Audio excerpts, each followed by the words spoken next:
I nostri eroi sono loro, sono i bambini e noi doniamo per loro, noi ci facciamo firmare le giacche.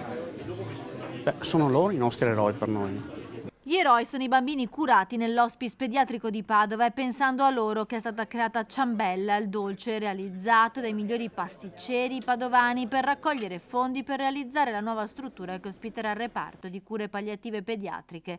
Massimiliano Alaimo, Luca Rasi, Luca Cantarin, Corrado Assenza, Leonardo Di Carlo, Ezio Marinato e il campione mondiale Luigi Biasetto hanno pensato ad un dolce dai sapori teneri e tenaci, proprio come i piccoli pazienti dell'hospice. L'idea di fare una ciambella è anche un ricordo a quello che sono i dolci della nostra infanzia in pasta lievitata. Questo è un metodo veronese, quindi una lunga lievitazione che consente di affinare i profumi e di fare un prodotto che non esista, quindi abbiamo voluto lavorare assieme ai colleghi su dei profumi inattesi, con una vaniglia molto preziosa che si chiama Tahiti, con delle spezie preziose ma non si sente tanto, accompagna con una morbidezza che è quella di una ciambella lievitata molto a lungo, dell'albicocca candita del Vesuvio, delle gocce di cioccolato. Si tratta di una produzione limitata, 1000 pezzi in vendita per il periodo natalizio che si potranno acquistare facendo una donazione alla Miglior Vita Possibile, la Onlus, che sostiene la realizzazione del nuovo hospice pediatrico. I padovani possono collegarsi al sito della Fondazione La Miglior Vita Possibile.it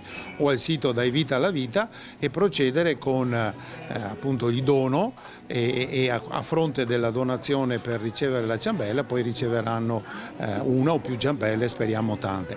Sono limitate, è un'edizione limitata. La struttura, che sarà hub per il Veneto, sta procedendo, ma serve sempre lo sforzo e la solidarietà di tutti, come ha ricordato la direttrice Franca Benini. Sta andando avanti con tutti i passi che sono richiesti da un punto di vista organizzativo.